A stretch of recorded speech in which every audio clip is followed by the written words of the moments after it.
Hey guys, you are still in bed with Kate, and today we have another podcast, and our guest, Alexander Mei, or Cosmic Deity. Alexander is a popular healer and spiritual guide from Los Angeles.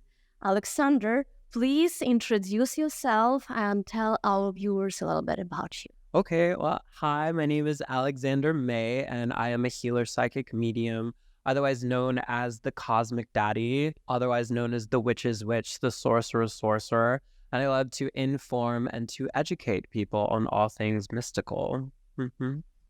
Thank you so much for coming to In Bed with Kate and for a little introduction. And let me tell you guys how I met Alexander, because that's a very funny story. My ex broke the news once that he was cursed on the top of other problems that we were dealing with. And at first I thought, oh my gosh, like this guy had a really bad luck. Nothing that he was trying to accomplish never worked out. And he put a lot of effort in that. But then he told me that actually he knows that his ex tried to curse him. And some people, some of his friends, even told him that they saw in their dreams that she actually did curse him. But he didn't want to believe in that. But then I realized that we needed to address this, right? Because I couldn't live with a cursed guy. So I called my friend Kirsten, who also was on this podcast a year ago, and I asked her, Kirsten, what do? I have a guy who is cursed, and we have to do something about it. And she goes like, look, here is my friend Alexander, and you got to reach out to him because this is his area of expertise. And just a few days before that, Instagram recommended me your page. Whoa. Which was so creepy.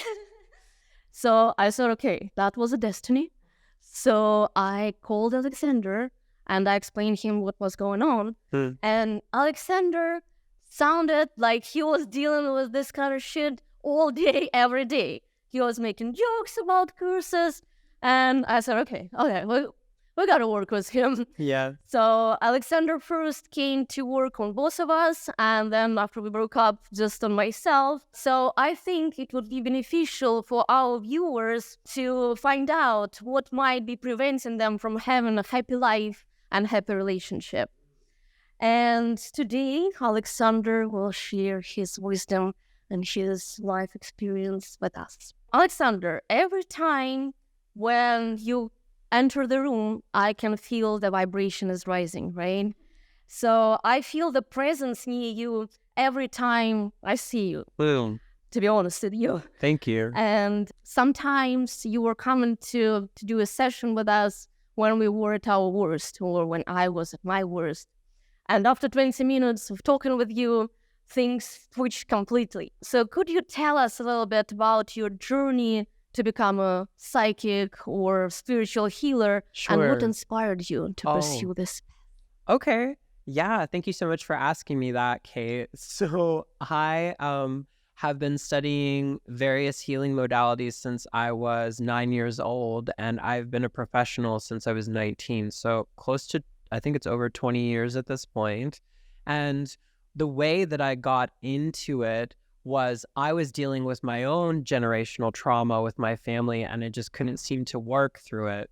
And by learning various techniques in how to clear trauma via the matriarchal and patriarchal lineages of your family and out of your body, your physical body, you don't even realize like how many things are holding you back. Belief systems, resistances to love, money, even maybe you think your partner is the correct partner, but you're aligned with that partner because of your belief systems from your family that are projected onto you. You could be totally living this life that, I don't want to call it a lie, but a life that is not aligned, right? And once I started pursuing all of that, I started working on myself and I started looking younger. My face looked 10 years younger. I realized that I was holding all of this stuff inside of my body that didn't even belong to me, and I wasn't even being my authentic self. Then I started working with other people because they literally would have the same exact issues that I had. Like your issue, I dealt with that like 12 years ago with my ex-boyfriend, it's like the exact same things. So it was almost like I exponentially sped up my personal evolution, and that is why I'm able to help other people, because I've done, I would say, like hundreds of years of work on myself within the last like 39 years, like just constant clearing work. Yeah. But when you were 9 years old, you already understood that you had the psychic abilities, right? Yeah, because when I was 9 years old, people would come to me with like bee stings, and I would be able to like pull the bee sting like out of their blood. I could visualize seeing the proteins of the stinger coming out, and I thought that was normal. Like I just thought that was normal. I thought it was completely normal. And the same thing with the psychic ability. I would see entities and ghosts. My grandmother's house was built on a plantation, and one day I was helping my grandmother snip the roses outside, and there were all these African-American people in overalls standing over me. And I asked my grandmother, I was like, Granny, why is there like people in, and she was like, you're a liar. Like, took me in the bathroom and washed my mouth out with soap. And my mom and I talked about it, a couple days later, and she goes, oh, this used to be like a plantation, stuff like that. The funniest part is that a lot of people might say that all psychics and mediums are fraud, or that they are delusional. Yes, of course. And science doesn't really take psychics seriously. Sure. However, many of quantum physics theories proves that all of this is real, and all of the spiritual concepts actually have scientific basis. And my ex was a strong believer in science, and he had a tendency to reject everything that he didn't understand. Sure. And maybe he wasn't receptive to your work on us because of his blocks. Sure. So what are some common misconceptions about your profession that you had to deal with, and how do you approach skeptics when you need to do a readings or a healing on them? So common misconceptions are that healers, psychics, and mediums should not charge, and they should do it for free. That is the first misconception. Imagine if you went into your apartment and picked up your paycheck, and I took your paycheck and I said, no, you can't have that. You should do it for free. It feels awful, right? Yeah. So that's the first misconception.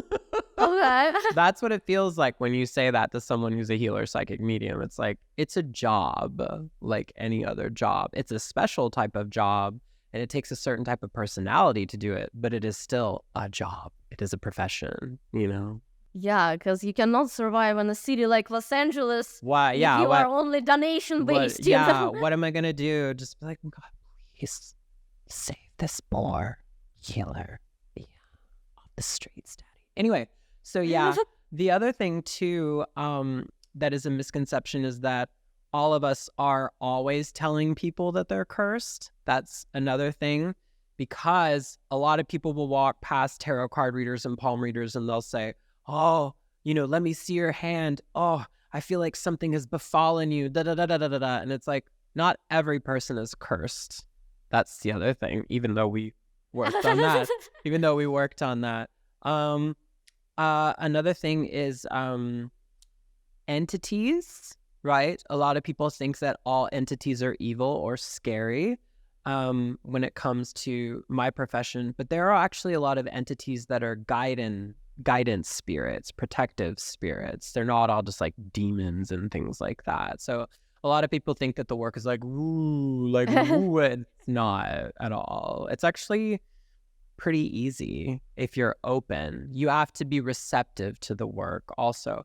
And in terms of people that are like, oh, you're a fraud and things like that, I actually don't have any people that say that to me.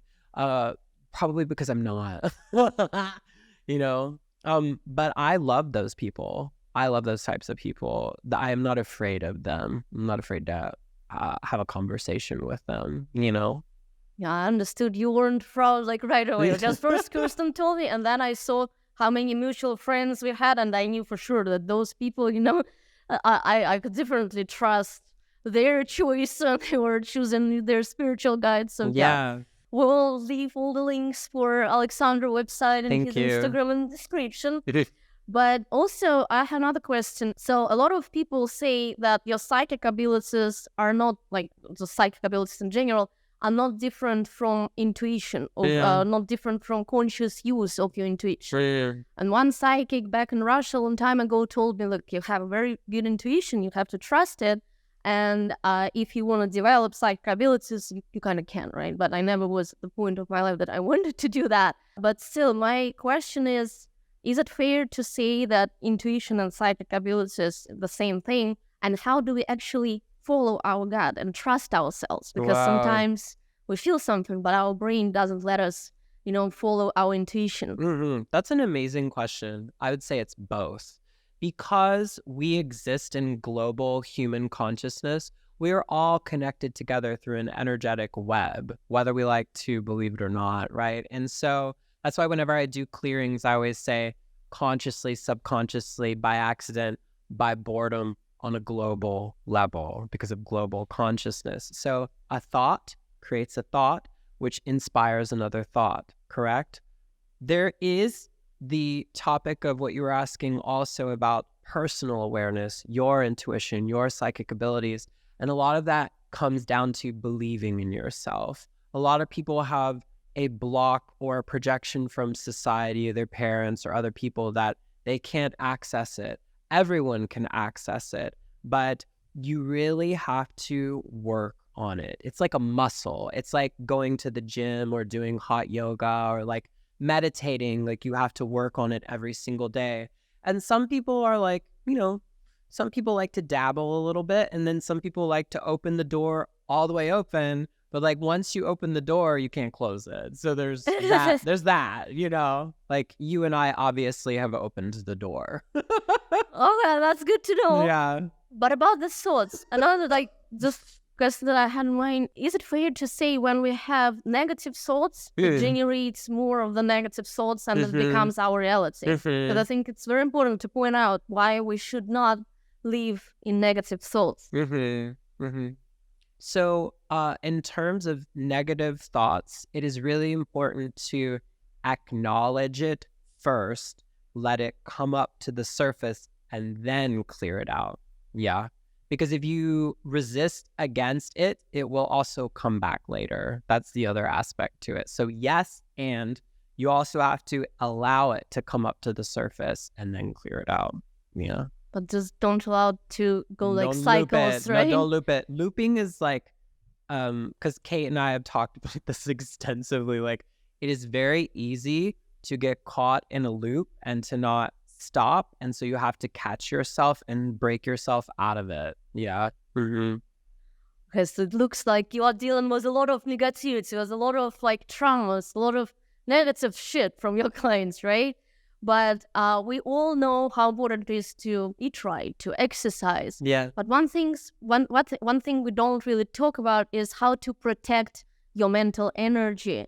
Because I'm sure when you come to people like us every single day, there is a lot that you take on yourself. Yes. So how do you prepare yourself to provide a reading or a healing session? Right. And how do you protect yourself from all of this that comes up during those sessions? Oh, I love that question. So I do multiple things. So I have a process where I protect my auric field, where I imagine that my entire body is covered in opalescent white light in gold and silver and a little bit of red and purple, because entities hate the color red and purple. So I don't take it from other people. And then I also do a sequence of mantras where I sing them and vibrate them. And there's new ones that I learn every single day. A couple I've learned from Kirsten from Kundalini, a couple from when I studied Shinto Buddhism from back in the day. So I actually first learned how to clear entities and demons by doing Shinto Buddhist chanting and singing. Yeah. But that's just a couple of things. And then I also do hape in the morning. I have a process that I do with the hape where I think the hape, I give thanks to the earth, air, fire, water, spirits, the elevated ancestors. It's at least 30 minutes. I do it every single day. Yeah. Mm-hmm. Oh, that's a whole routine, guys. So if you do want to be protected, make sure you put some effort on that. And this protective field, this white light, is it the same as protective bubble? Like, it's kind of both, yeah. And I forgot to also mention breath work helps a lot too, because if you are breathing, like if you are setting up your body for success and exhaling and doing Wim Hof or any other kind of breath work, box breathing, you don't take anything in at all. You're just being, existing. It's when you're breathing out quickly, right? Yeah. So with your belly. So you can go like, so I usually go like this, and then I go like this, and it's up to 50. So that's up to 10, and then exhale, and then you inhale, and then one last inhale your nose, and then hold it.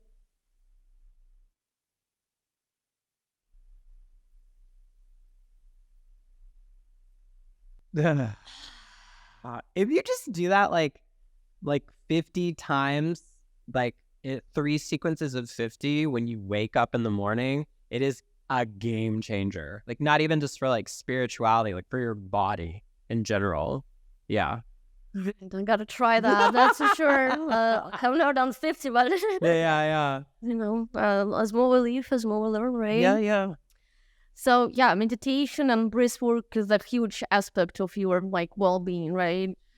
And a lot of people live in the illusion that one day, all of a sudden, they will become happier, and they think that the happiness is the final destination, right? Right. But we forget that actually, like, the happiness is supposed to be right here, right now, because we're supposed to live in a present moment.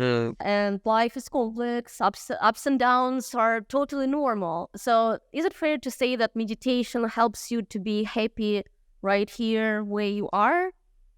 I would say so. And I would also say that one thing that I learned recently, which was very profound and very powerful, is just a simple statement.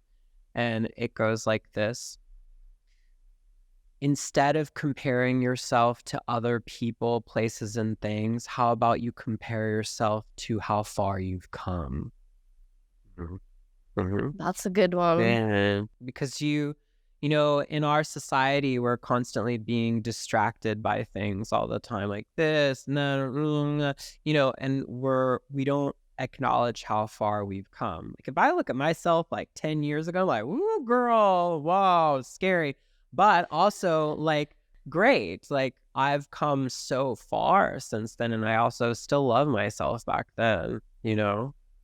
Yeah, that's a very good one, because I always, like, I've heard so many times that I need to be more grateful for what I have achieved. Right. But usually when I achieve something more, I always think about, okay, what's next? What's next?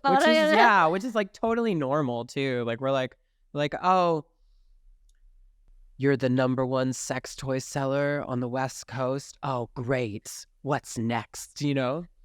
So it also has something to do with the expectations that people have of us and our own expectations. Yeah. Mostly it's our own expectations most of the time. And we think it's everybody else, but it's really just us.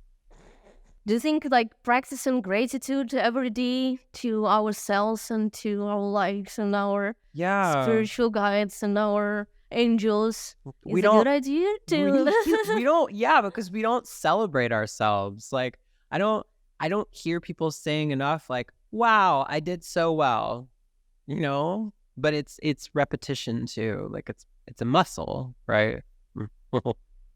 Okay, so all these affirmations and the inner talk with ourselves can actually shift our perception of our achievements and our life in general. Yeah, your body is a homing beacon. Your body is listening to everything you're saying. Your cells, your mitochondria are listening. So when Kate says, or Alex says, I don't feel good today, the body's like, yeah, I'm getting sick. But if you're like, wow, I look amazing, the body's like, yeah, you're gonna feel amazing. Like, seriously, that's literally how it is. So I gotta be very conscious of our thoughts. That's because, to be honest with you, like in Russia and then my family, and especially like a lot of women in my family, were always constantly worried about things that didn't happen. So they were projecting this negativity, and then it became their reality.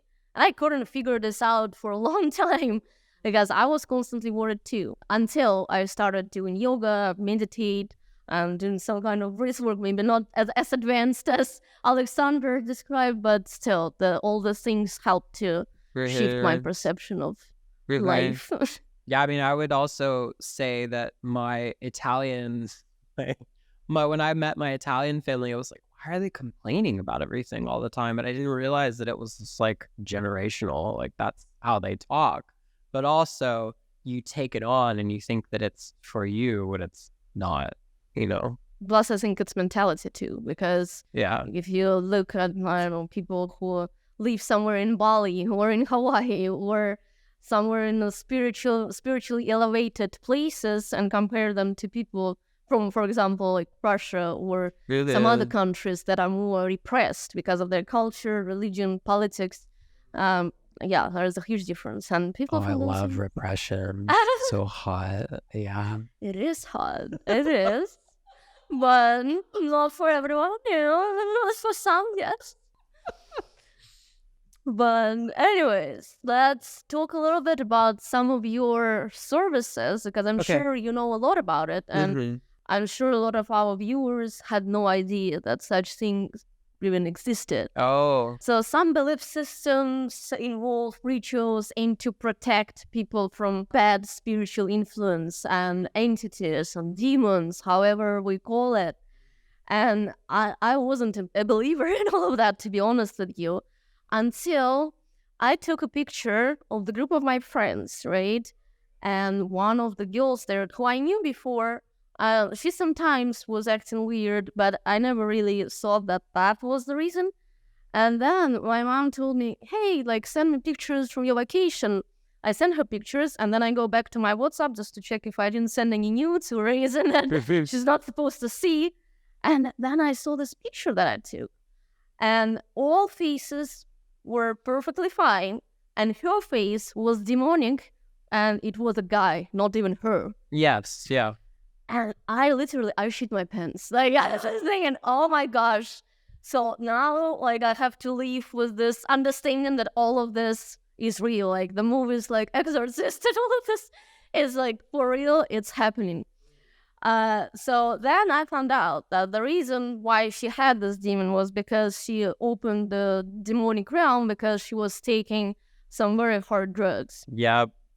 So, yeah. Could you please tell us how that works? And does every person who take drugs is possessed, or? Yeah. I love that you asked that question. So when you drink or do drugs or anything that makes you disassociate from your body, it could even be sex too. Like if you any kind of emotional intensity, anything that makes you lose your sense of self, you leave yourself open to entities of all kind, angels, demons, interdimensional beings, which are the same thing, right? And so they get locked inside of your body, but you don't realize it, and then they basically see you like you're a hotel. This is the best. Yeah, this is the best way to explain it.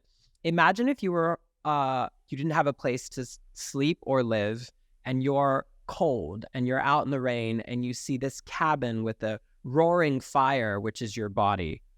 Of course you're going to go inside of it. So we are leaving ourselves open to them, and they're just looking for a home to come inside of. But a lot of them don't really want to stay inside of us. They get stuck. They get locked into our DNA until you meet someone like me or another person that facilitates them out, and then you clear them out. Wow, that sounds very scary and very motivative to be sober, I'm sure, for when you was. But does the amount of the drugs that you consume matter, or does it apply to specific drugs? For example, like glass, because we cannot pronounce the real the real names. I agree. Oh, I understand how you say that. Okay, I like that. Okay, I knew exactly what you were talking about. I would say that certain people can be okay And then other people who are more susceptible to being possessed, they actually have an innate ability to channel energy a lot faster. So most people, I have something very interesting to say. So in the Saka tribe, which is a Siberian tribe, they believe that all of the people that are considered schizophrenic should be shamans, not the regular people, because they believe that people who are schizophrenic can channel energy faster. And so they teach them how to remodulate the frequency so that they can help other people. So whenever I see someone who gets more easily possessed or is coming to me for that issue, I always say to them, have you ever thought about getting mentored in your ability? And they go, no, what do you mean? Like, I don't have this ability. I just like have a drug problem or whatever. And I'm like, no, that's not what it is. And you would see that that's usually what happens with them. So it's not about like specific drugs or how many days you don't sleep, because like I've heard this theory that people who live on the streets, like homeless people, mental people, they become this way because they don't sleep. Now, that is a great question, because yes, that can happen. If you do not sleep for an extended amount of time, you become disassociated from reality, and you can get fully possessed, as in like knocked out of the body. Like there might be just a little bit of you, but the entity is like fully in. Yeah, I've seen people end up like that. Like they're like, woo, dancing at the rave, and then like 2 months later, woo, talking to a building. Really? And so I've seen it. Yeah. Someone who recreationally sometimes goes to the rave for a concert or whatever can be also, affected by that, right? Well, yeah. I mean, there's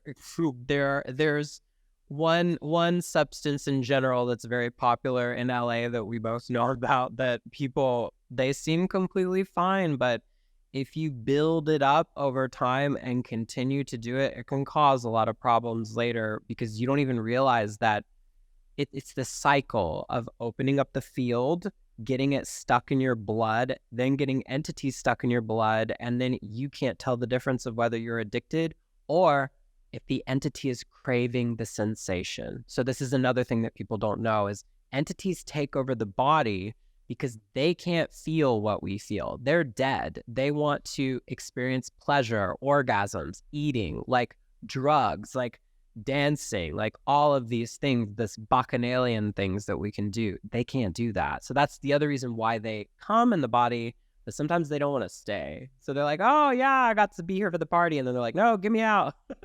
Sure, but the same person who is like under influence, and possessed at that point of time, when you have sex with them under influence, and then you have sex with them sober, it's such a huge difference, Yeah, they probably do. I have a funny story about that. I had a guy that we would only hang out when we were high, and we would have the best sex ever, but it was because he was possessed.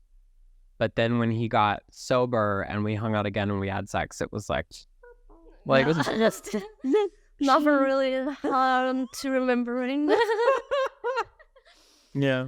Another question that I have said, if all the dissociative drugs open those realms, how do we deal with some stuff that is becoming legal? For example, the ketamine therapy or magic mushrooms. Oh.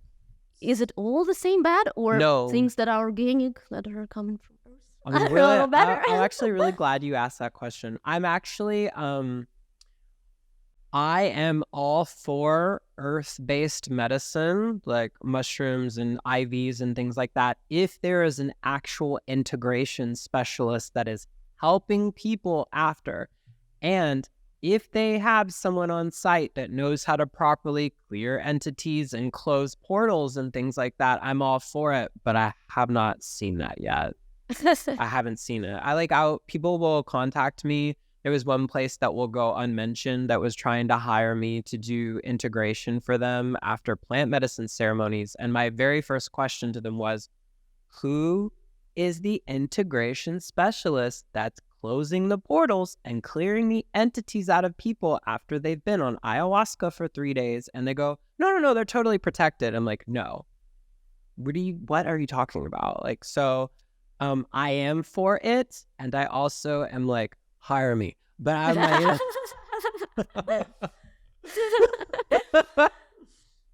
So is ayahuasca the only way to actually remember your past lives and get to the root of your generational stuff? well, Aya is the mother. So there are many different ways of being able to get through to your past lives. I feel like my personal opinion is plant medicine is a shortcut. It's also very beneficial and very beautiful, but there also is, I have a lot of opinions around it as well. Like, I feel like you need to find the correct community to connect to that isn't being involved in performative wokeness, that actually respects the plant and isn't, using it or overusing it just to say you're a shaman, I met an incredible shaman recently named Diego, and I love him. I think he's amazing, through Kirsten. And they have a wonderful community of people. There are different ways. Akashic records, theta healing, for example, which I'm certified in, which is a amazing, multifaceted technique. Also, there is hypnotism. You can do hypnotism, things like that. There's many different things. Because ayahuasca sounds like a lot of preparation and, well, yeah, it's a life-changing experience. It's amazing. I mean, I would highly suggest it to anyone who really feels called to it. Also, combo is really great as well. I used to have so many digestive problems until I did combo, and it really changed things a lot for me. It resets your entire body, your entire nervous system. It's incredible. But I need to reset my digestive system. I was anorexic when I was a teenager, and Right. I still feel, consequences of it. Yeah. Okay. So just to summarize this whole drug topic, right? So drug consumption is on the rise, and we have more and more stress every year, especially since the pandemic. It was skyrocketing, and a lot of Indian mystics and gurus, like Sadhguru, for example, say that they are being high all day, every day, without any chemicals. Yeah. Because they just live in this meditative state. Yeah. So how often someone has to meditate, and is it possible to carry this meditativeness throughout your day? Like, for example, you carry it throughout your day, right? Oh, yeah. That's a great question too. They're all great questions. You really thought about all that, didn't you? I love to be, prepared to make it, not just but Yes. also that our viewers can get some. I love the word meticulous. Anyway, I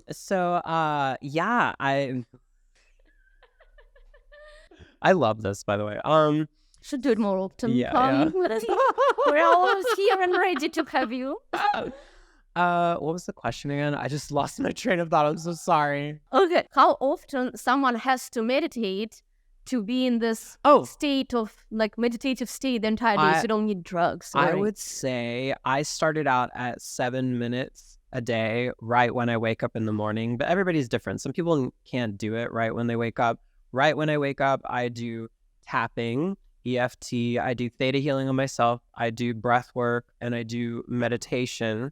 And then in the middle of the day, I will sneak off to the bathroom or somewhere where no one else is around. I actually like to do it in the bathtub and water, because when you do things like Oms and Ongs and Brahms, like all of the mantras, it's vibrating through your skull, but it can vibrate in the bathtub. So the vibrations are bouncing off the walls. It makes you really high. Like, I will see like DMT little Amanita sparkles, and then before I go to bed at night, I also do it too. So just like 7 minutes, 7 minutes, 7 minutes. Also, if you are walking, we always forget to breathe.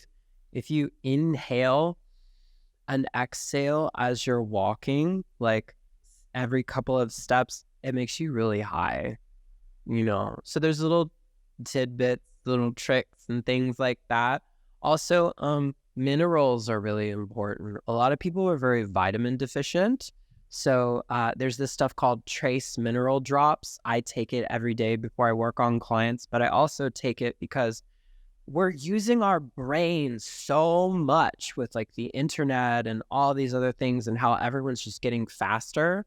Um, every time we use our brain, we're burning off electrolytes. So that also keeps us in that high state with replenishing the electrolytes with the mineral drops. Yeah. Do you think we actually use our brain more, or we have just more information that is absolutely unsorted and we might don't need it at all because it's just a constant flow of information and we are just overwhelmed with that because the world has become so unpredictable and any kind of information is in such an easy access. I feel like that's really interesting. I feel like it's what you make of it, you know, and sometimes it can be overwhelming, but it's your choice to go there. Like I for my own personal well-being, I do not scroll on Instagram, the doom scrolling. I just like, I look at my cute little like movies and anime TV shows and then I fall asleep and then I post on Instagram and then I don't scroll. Because if I scroll, it's like being in hell, you know? Exactly. Like, yeah, it's like been my own personal hell, like, you know?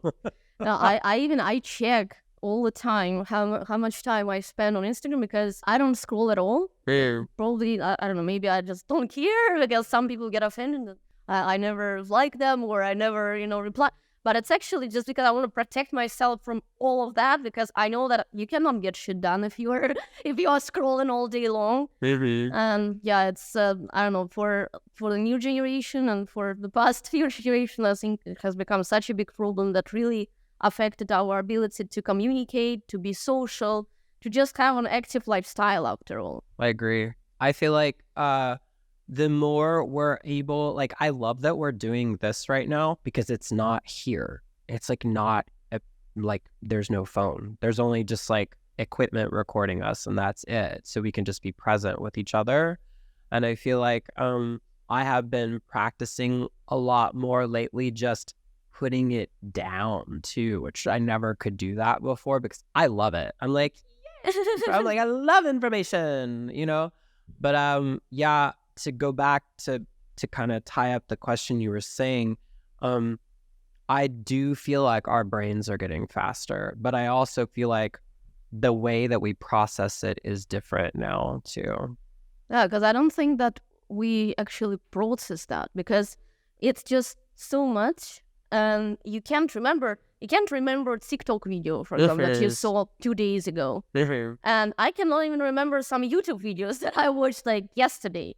Because if you don't really spend time, like if you don't read the entire book or you don't watch the entire movie, like my brain just can't really capture the whole point. Yeah.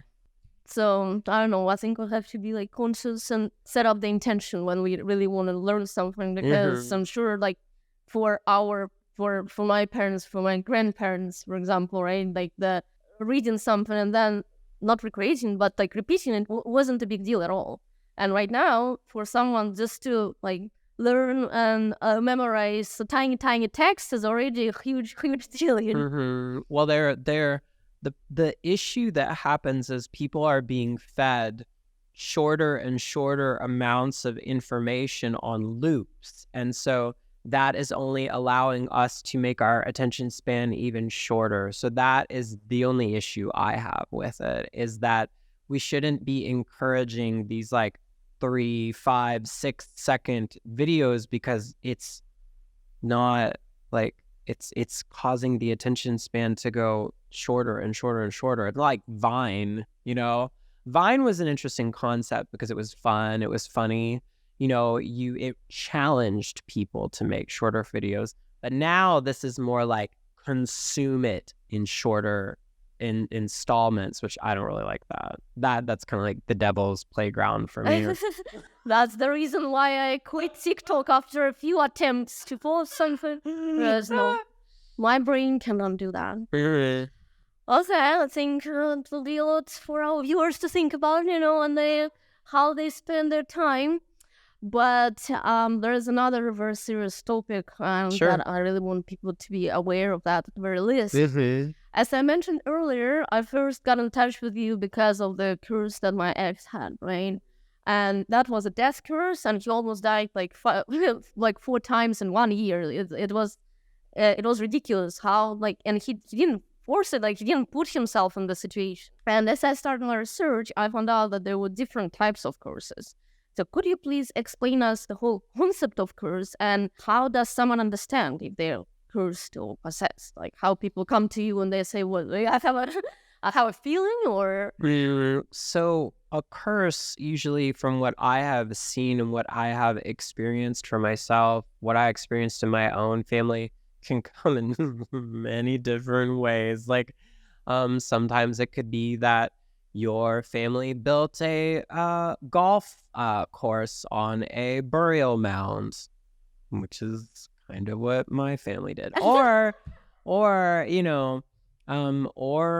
it's an accidental burial mound. You didn't know they were there. Like, or there are things that get transferred through sex that are generational that can somehow just be enacted through dating each other. For example, if you killed someone in a past life and you both start dating each other, the curse will get reactivated through the past life where the person actually has resentment and hatred towards you, that sort of thing.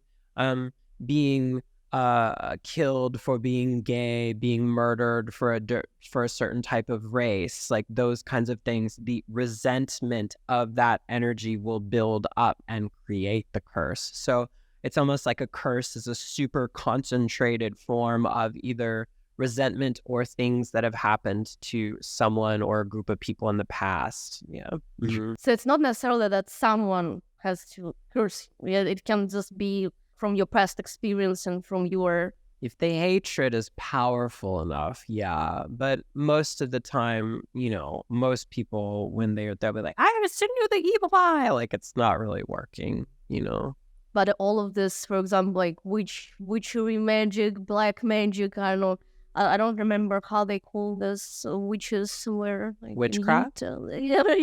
Well, there's black magic and white magic. There's also gray magic as well, but it's all about your intention, right? I believe personally that anything is possible. So when I say anything is possible, I mean anything is possible, whether it's good or evil. Yeah.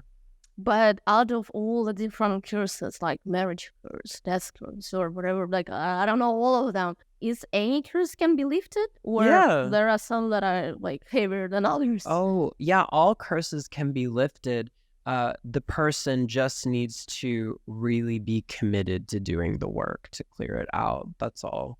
And then sometimes you or the other person is gifted the awareness of maybe you're not supposed to be together with that person, like if it's a relationship curse, for example. Or it could be that the curse was meant to come into your life to give you a lesson, which is hard for people to see because they're just like, oh, we always focus on like how things are bad, but things come into our lives. That's what I was trying to say earlier, is things come into our lives, both positive and negative, good and evil, to show us an awareness.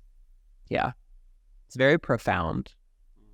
Okay, so basically when you have a session, right, and you work on a client, it's not the entire thing. They have to do a lot of work themselves if they're committed to this path of getting rid of all this shit. Oh, yeah. I mean, I can do every single technique in the book and make them feel amazing, but unless they actually commit to working on themselves, it's just like a performance, which is cute. Like, I'll perform, but I'm not going to dance like a monkey. I want you to actually, thrive. Okay, so everything comes with a lot of effort, guys, even this kind of stuff. And I booked a session with Alexander because of the curse of my ex, right? But at first I thought that Alexander needed to work on him, but because we were living together, it turned out that you had to work on me too. And then while working on me, you felt a lot of generational traumas, unhealed wounds, And I finally realized that all of those things were staying in my way of having a healthy relationship and having a happy life with my partner. As I was going through this realization, I realized that, like, okay, I need to unheal all of these wounds and traumas to actually, like, move forward and be happy in this area of my life. Could you please explain how and where all of this generational stuff is stored, and how do you help people to break these patterns? Okay, so that's two parts. Okay, so what I do is I do an energetic scan on the body, and I put the person in theta state. So while they're in theta, I ask them questions where I say truth and then ask a question, and then they give me an immediate yes or no. And that is also to empower them in their awareness also. So I would say something like, truth, are you holding your resentment towards your mother in your crown chakra, in your solar plexus? And they would say yes, no. Is it in your liver? It gets I'm very precise and very specific as to where it is, because sometimes it could be in the red blood cells, the white blood cells. It could be in your skeletal system. We don't know until we scan the body. Then once we realize where it is and I write it all down, then we meticulously start to clear it out bit by bit. And so people will yawn, they'll twitch, which is like a form of a somatic release. Some people get really hot, some people see lights, things like that. And then that is how it gets released energetically, physically, mentally, and spiritually. Yeah. Okay, so the first step is acknowledging that you have it, right? Yeah. But if someone has, for example, trauma from past sexual abuse, like me, for example, right? How long does it take, and what someone with this kind of issue has to do on an everyday basis to heal themselves? So it typically takes about 3 to 5 sessions when it comes to things like that for things to really start to move through. But then after that, it's more like personal maintenance, then it's really up to you to do the work on yourself, but I still have people who have been working with me for like 5-10 years and they're fine. They worked through all of their stuff. Now it's just like personal maintenance. Mm-hmm. So we have to heal our inner child, right, to become happy adults. Yeah, your inner child, the basis of all healing work of any kind is to get you back to that state where you weren't programmed by the world, where you were basically like, I like to call it like the open wound. Like you just didn't care. You would walk into a box, boo-boo, but you didn't care. But then once you become an adult, you make everything more real than it actually is, and that's not to say that traumatic events aren't painful, but it's also like children just move through it and then they let it go. Adults hold on to it forever. So, but the traumas of our parents, of our grandparents, right? We are still affected by that, even though we have nothing to do with that. Yeah, we are affected by it because it comes into our lives so that we can choose to let it go at some point. Like for example, I could continue to talk about the guy that raped me 12 years ago, which did happen, or I can make myself stronger, forgive myself, and eventually forgive that person and move on. And that's easy to say. But if I wasn't able to do that, I would still be talking about it, and I don't want to still talk about that person. You know what I mean?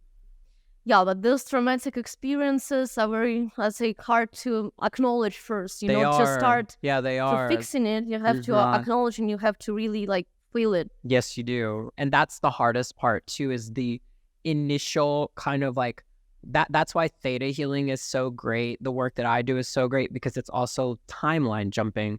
So you're taking the person to the point of where it happened and then allowing the body to release the trauma on a cellular level and then jumping back into the present moment. So that's one of the fastest ways to be able to gently help someone move through it with a very high success rate. Mm-hmm.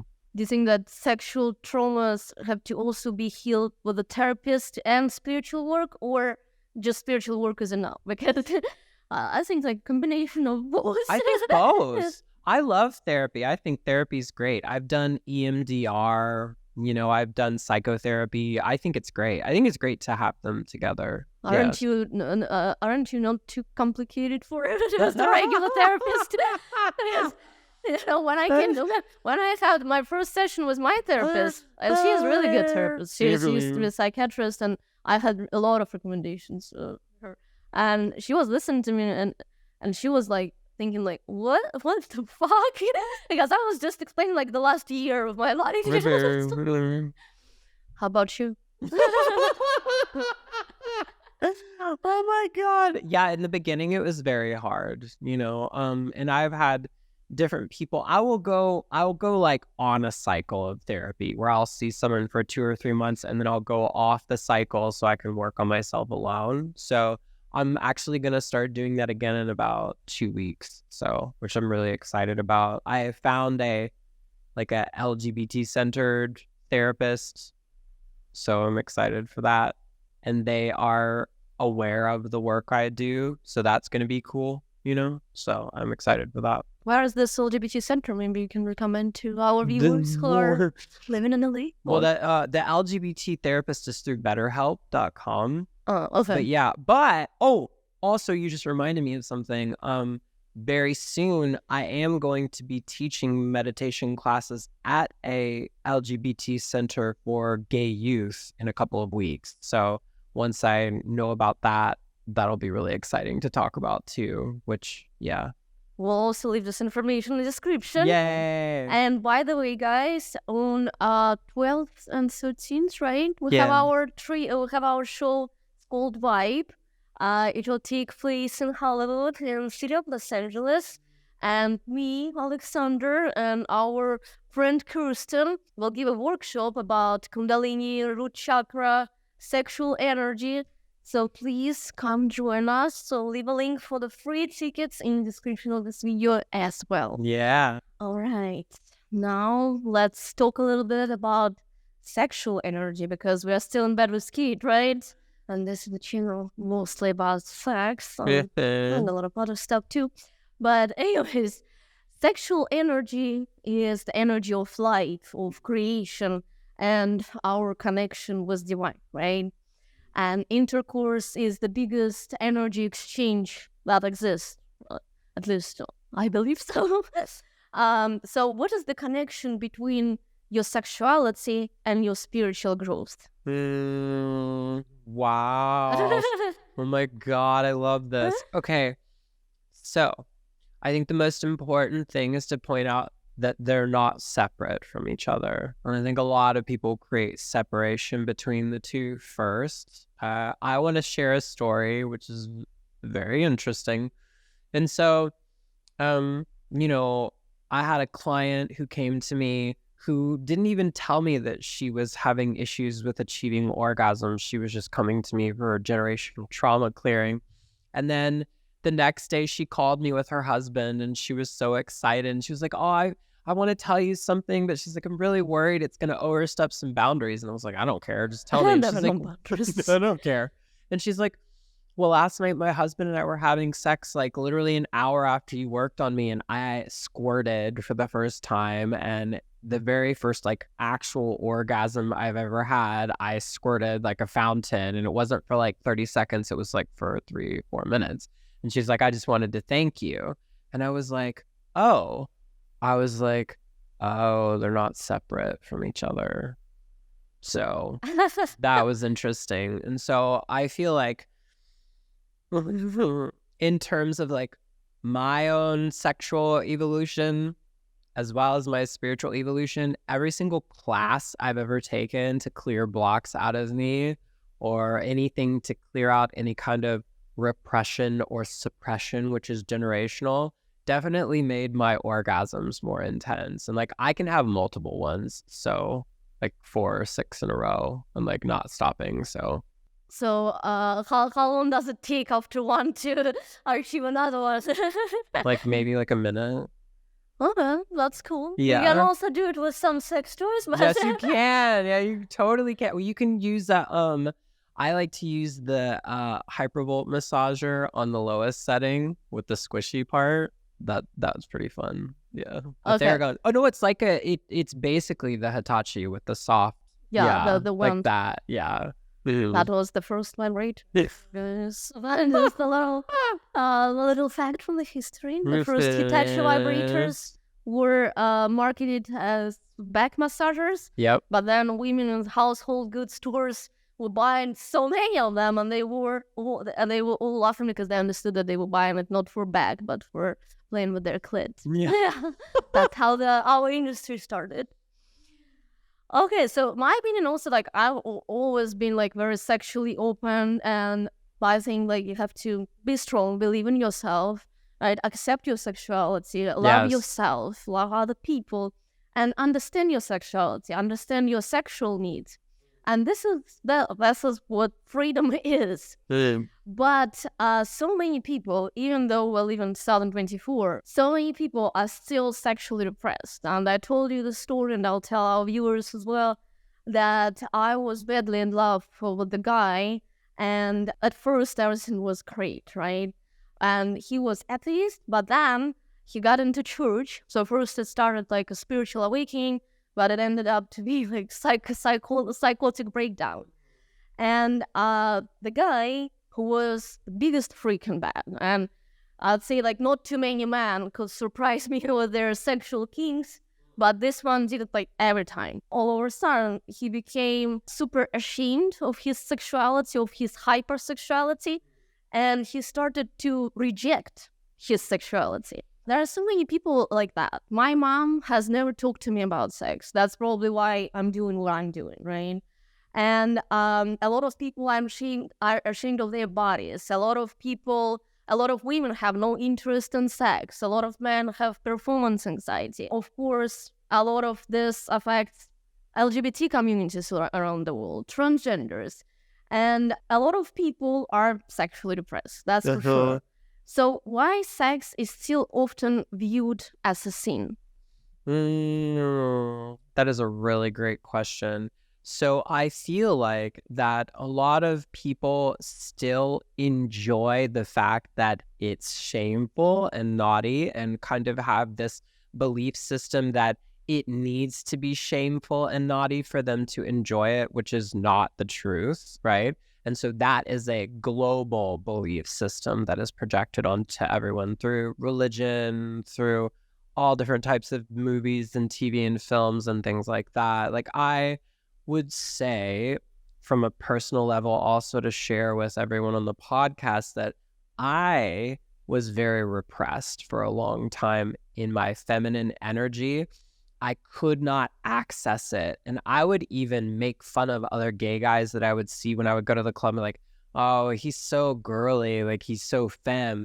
But that's because deep down, like, I wanted to get my nails done. I wanted to put on makeup and things like that. But I was so afraid of what everyone else was going to say or think or project onto me. And then it's like, who cares what anybody else thinks? But it really causes issues for people. Like, your real authentic expression of who you are is very easy, but a lot of people are very tortured by that, and it's hard for them to get past that. You know, like, if you saw me 10 years ago, I would wear like gray sweatpants. Like, I wouldn't dress like this, you know, because I was afraid of people being like, he's gay. Were you living in Los Angeles already? Yeah. And even here you felt that you might be, Yeah. Because it's generational. It's inside of you, but it's also global at the same time. Like, kind of like what we were talking about earlier about global consciousness, that it still is a big deal. Like, especially with men, like, it's still a huge issue for men to accept their fluidity. Or maybe they don't want to date a man, but they want to have sex with men, and they're afraid of telling people. Like, I've run into so many instances with people in Los Angeles where I've seen that so many times. Like, I'm like, it's okay for you to be whatever you want to be. I think there's a lot of hatred towards people who are actually bisexual. I think there are more bisexual people in the world that people let on, and I feel like it's very hard for people to come to terms with that because people are constantly saying it to them. Like, you can't be bisexual. It's like, what? You know, like, that's like me, like, telling you can't have sex with guys. Like, you're I'll tell you. You know? I'm not taking this bullshit. But yeah, I cannot have sex with women, that's for sure, because I've tried. I thought I was bisexual. Right. But you never know until you actually try. You don't know. And I had so many guys, like even some of my casual hookups that were telling me like a secret, right? Like when they're like 40, 45, and then tell me as a secret, you know, I don't know, maybe I am, maybe, but I have never tried. But I do watch gay porn, for example. I do enjoy, and I always tell people, look, if you have a desire to try something, the best way to understand if it's for you or not is to try it, because nobody will judge you for that, and you don't have to tell everybody, and you don't have to judge yourself in the first place just because you want to experiment. Because, you know, like, it's the same when you get your first job, it doesn't mean that you will do this thing for the rest of your life, right? Yeah, I mean, yeah, it's like, imagine if like being gay was like a job. Like, you're gonna be gay for 2 months and then you're just gonna take the hat off, and then that's it, we're done. But you know, it's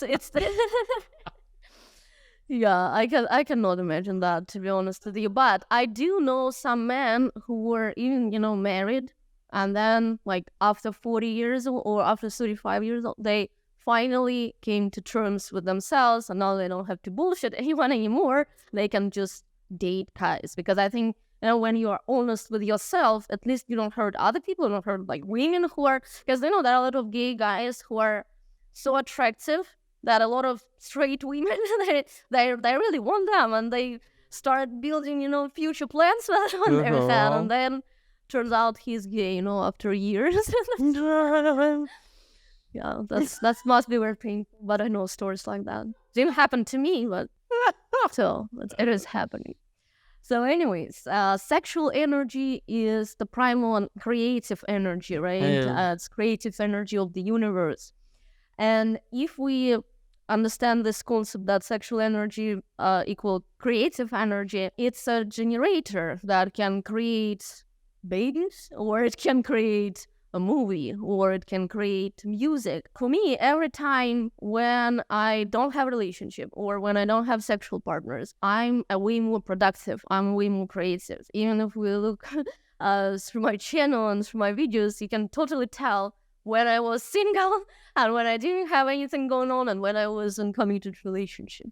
So if it's the same sex energy and creative energy, doesn't mean that every time when we have meaningless sex, for example, or we date a lot of people at once, we spend this energy and we don't have anything left to create something, you know, meaningful for the world.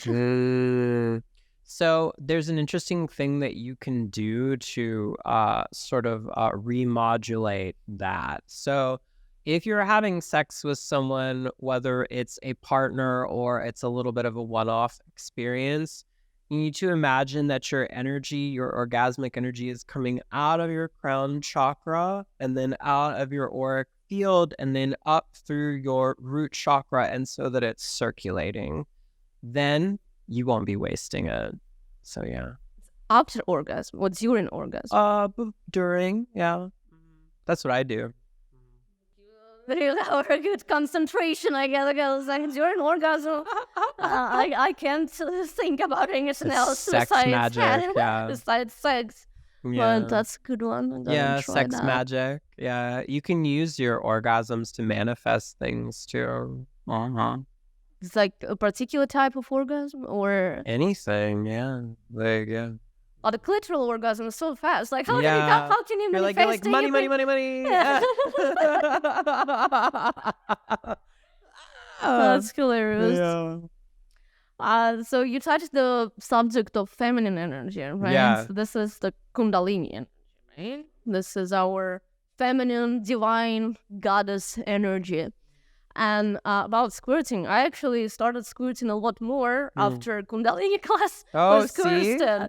After just one class, so many things changed in my life, because before, like, I had a lot of different relationships, but they were not, emotionally fulfilling.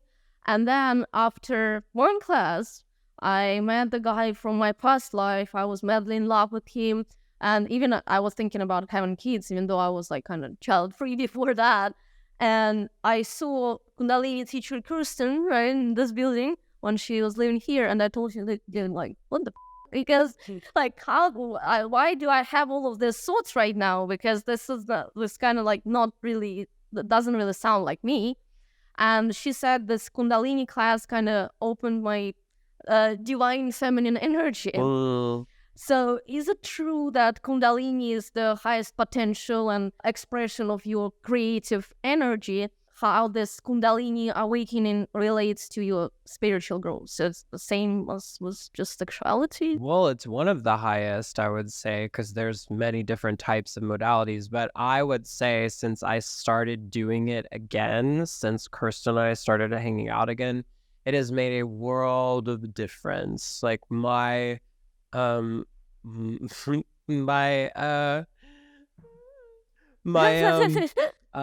I have like dry orgasms without even having sex now. So they're like, when I feel really happy, it just feels like there's a little tingle down there, and then it just vibrates through my entire body, and then I can literally feel it like outside of my aura. It's very interesting. And that used to happen like 10, 15 years ago, and then it stopped. And then it's through doing the Kundalini mantras and kriyas that started happening again. My psychic abilities started getting stronger too. I think, like I said, I think they're both one and the same, really. Yeah. Yeah, but just about like spiritual exploration of your spiritual path also after Kundalini, so many things, that I didn't feel before, I started feeling that. Well, it kicks everything up too, right? So like Kirsten said that it kicks up the drama too. So you see things more as they are, and also experience things in a way that you didn't before, and definitely in a physical way too. You're more open to things. But if you have orgasm now without even having an intercourse with people, yeah. But you still want to have this interaction with another human being, right? I mean, I'm gonna go hang out with this really hot guy tomorrow night, which I'm really excited about.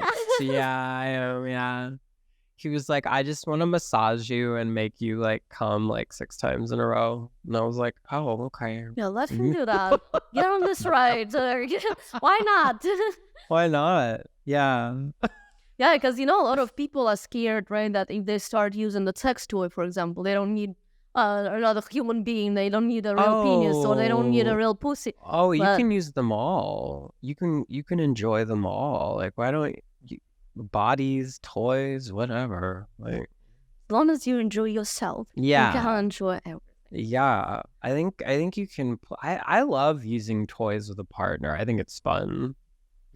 Yeah, I think so too. I think that after 10 years working in the industry, you don't really want to use a vibrator every day. No, but when there's like an occasion, or when I have a partner who might be interested or benefit from that, or maybe experience it for the first time, I enjoy doing it with them. Like at this point, before I was playing with toys myself, like but I just tested too many of them. So now I have to, have time and place for everything. What's your favorite one?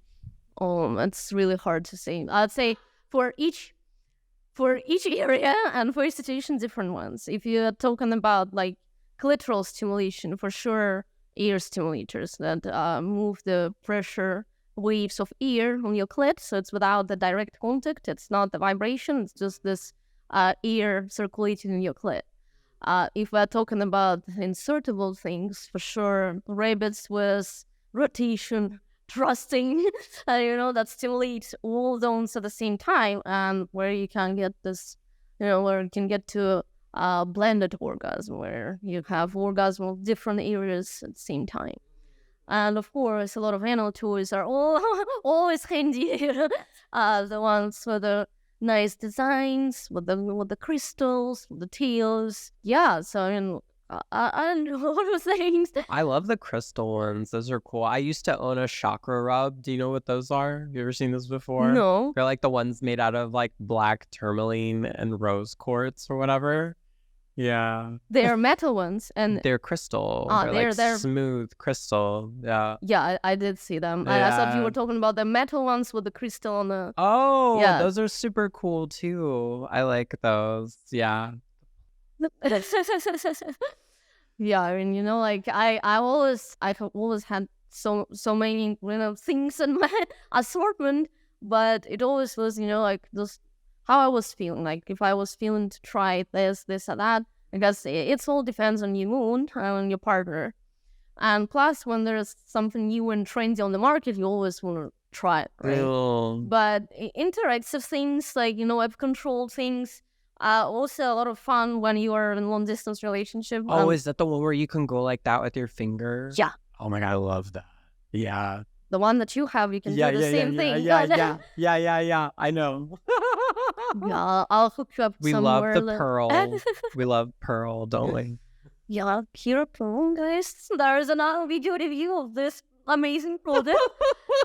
But yeah, I think, you know, like I view my job, my profession as giving and spreading love, because nobody has died from using a vibrator. Yeah, it's true. To be honest.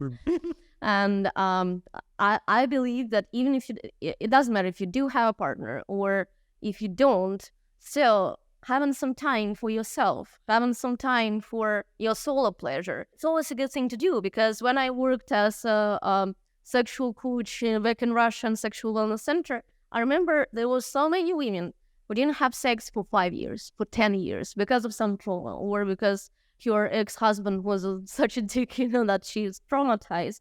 And then, first of all, your vagina, and I'm sure like, and penis too, you know, they have to always, you know, do something, because otherwise you become not sensitive to any kind of stimulation.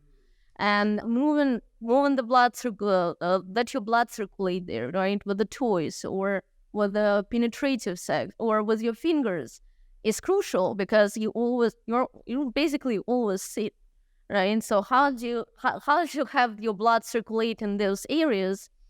And here you have sex toys. So it's not only about pleasure, it's necessary. Because you can't always go, you know, and find the guy in the bar next door. Have to be a little bit, you know, lucky for that. You're like... So we are promoting sex positivity and being open to your sexuality, sexual desires, and maybe even new experiments in sex. Because it will elevate your life and the way you feel about yourself, others, and about your body as well. But before we wrap this up, I have a few other questions that I think we need to talk through. So more and more we hear about the concept of 5D consciousness. And there's an assumption that there are like at least 10 dimensions, right? And majority of us can never see them, because we live in 3D, in 3 dimensions. And our brains, they don't process anything beyond that. And more we hear that the world is shifting into a 5th dimension. And in 5th dimension, we are supposed to have telepathic abilities, right? Wisdom, we're supposed to be connected to this universal consciousness. And we're supposed to experience unconditional love every day. And it all sounds so good.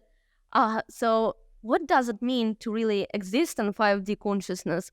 And in how many dimensions you are right now, for example, or just in general, because I'm sure it's more than 3, right? Well, yeah. I mean, have you guys ever seen the Doctor Strange movies?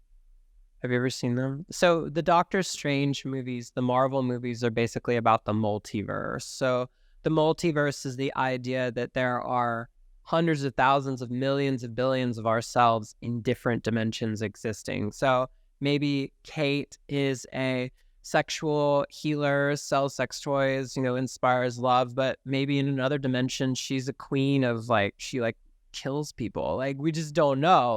We just, it could be anything. Maybe she's an elf or something.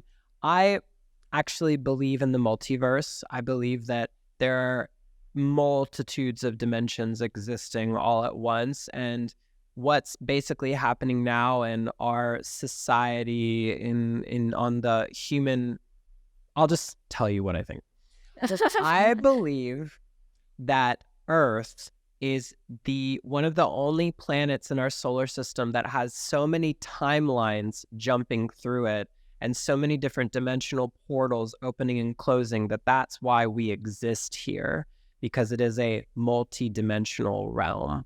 That's what I think. And I think that the 5D already existed, but we just started talking about it, and so it kind of sped up the wheels in motion. And I've seen some crazy shit. Like I've seen, without drugs, the different layers of the dimensions kind of bleeding into each other, and I feel that the singularity is happening right now. So everything is melting into each other. Cultures, like races, like pretty soon, I've seen like photos of people in the future, like 10, 15 years from now, you won't be able to tell the difference because we'll all be blended into each other color-wise, which is kind of cool. But from an energy perspective, that's what's happening right now. So I feel like it's already happened, and it was already happening like a while ago, like a couple of years ago, you know? But not for everyone, because like, I mean, I don't know, like at least that's how I understand this term, because like in 5D was supposed to like have this sixth sense, right? So we all have to like become psychics at some... Globally, yeah. Globally, yes. I feel like other people could perceive it before that. But yes, globally now, everyone is perceiving it more. Like crystals are normal. Like even a couple of years ago, it was kind of like weird for people to own crystals. Now you can buy sage and Palo Santo and crystals at like a weed shop, like at a smoke shop. Like you couldn't do that before, you know? So these things are kind of like, people are talking about aliens being real on the news, you know, things like that. Like, you know, and I think we're all just wanting to become more aware in certain ways, and also in other ways not. You know, but I think it really depends about where. Yes, because California is a very, you know, spiritual land. It's elevate, right? Like Hawaii is a very spiritual land that's built on volcanoes, and it's a new earth that like you have new islands forming all the time. But at the same time, you have some other, I don't know, Muslim countries or places like Russia where people don't know crystals and they don't have sage. They have no idea what it is, you know. But so there are a lot of like benefits of living in fifth dimension, right?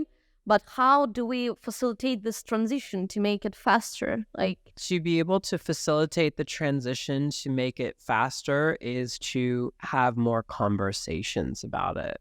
So again, it goes back to what we talked about earlier about a thought creates a thought, which creates another thought, and it creates these energies rolling.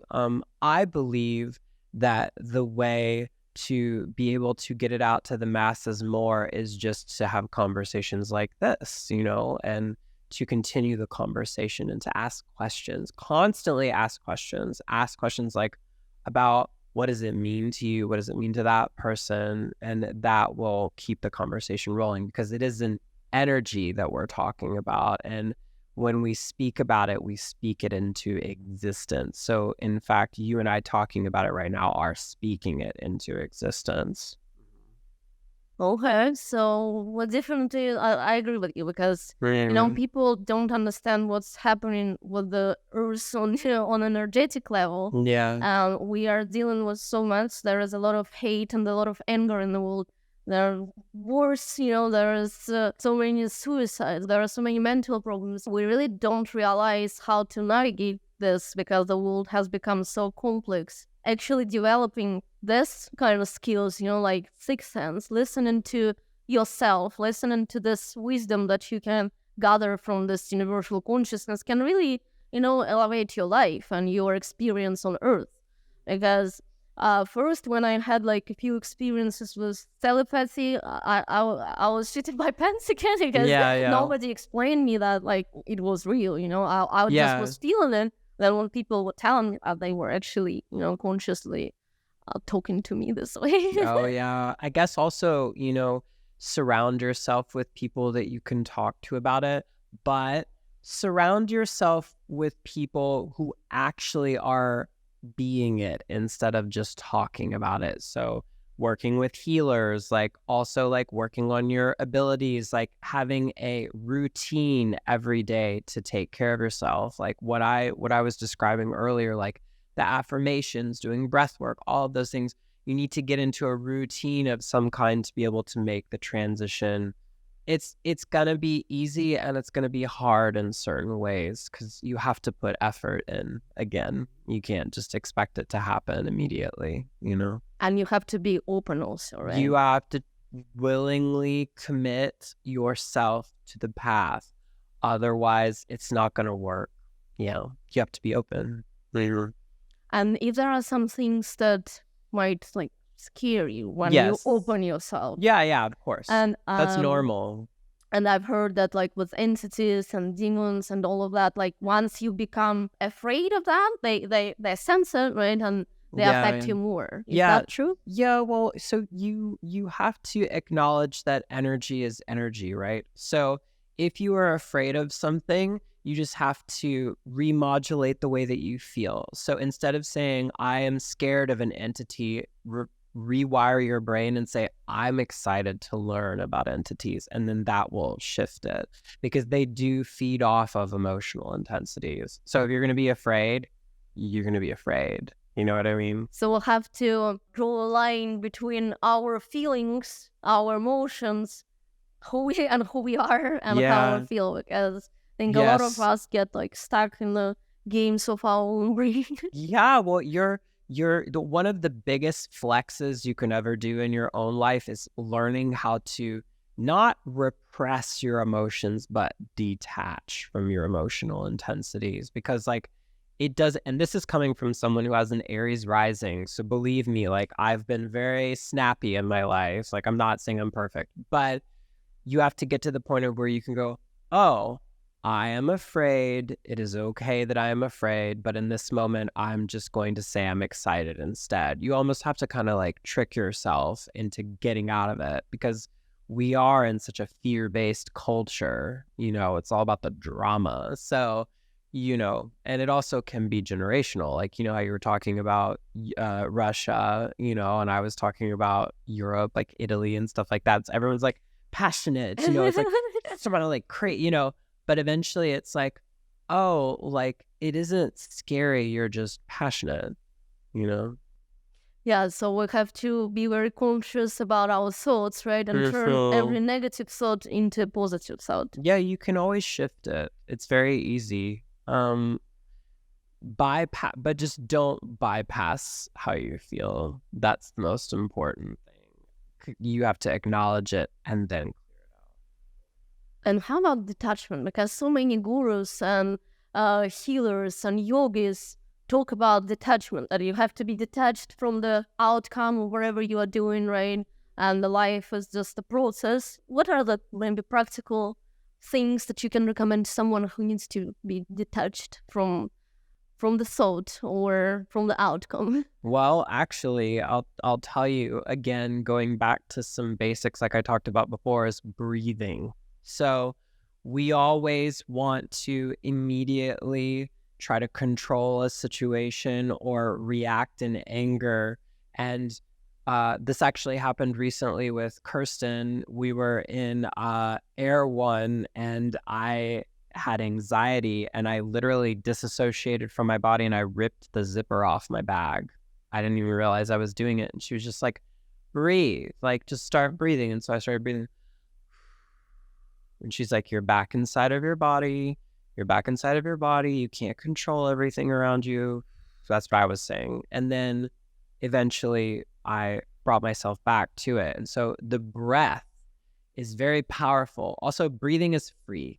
Yeah. There's not, you can just inhale and exhale, right? But having attachment is Also giving pauses and observing instead of responding to everything. That's also what I've learned. I only give information if people ask. That is also a form of detachment. Observing, being the constant observer and listening also is a great way of having detachment from intensities and reactivity, because it feels good to react, but just because it feels good doesn't mean that it's going to create change. Yeah, and it probably will not benefit you if you waste your energy on reacting on everything that's happening around you. And even in therapy, there are so many exercises that you have to watch your life or your traumatic events like a movie, right? So have to detach and imagine that you are not the one who is actively participating. It does help for sure. Okay, so I think we have covered a lot today as we're finishing our podcast, our first podcast with Alexander. We really hope that you'll come again. I will. Please, multiple times. Yeah. You know where to find us. Please be my guest again. It was a pleasure. And just to summarize, what would you recommend to someone who wants to start their spiritual journey? Maybe recommend some of your services, or just in general, what they're supposed to do. Well, yeah. If you're starting your spiritual journey, I would highly recommend working with a theta healer, with myself or with someone else who is a basic DNA, advanced DNA, or multiple certifications healer. Work with a multifaceted healer. Work with someone who can not only help you, but empower you to empower yourself. You don't want to become dependent upon someone else. That's the most important thing. And if you need any resources for that, or you would like to work with me, you can message me and I can give you all kinds of information.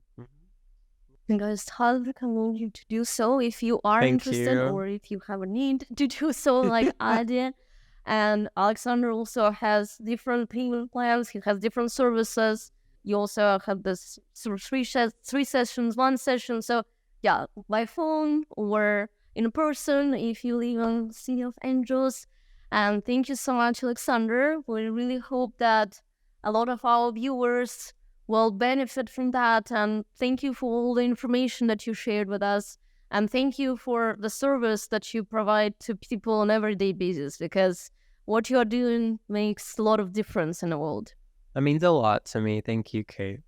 And I'll see you next time in Bed with Kate. And today in Bed with Kate, we had Alexander Mei.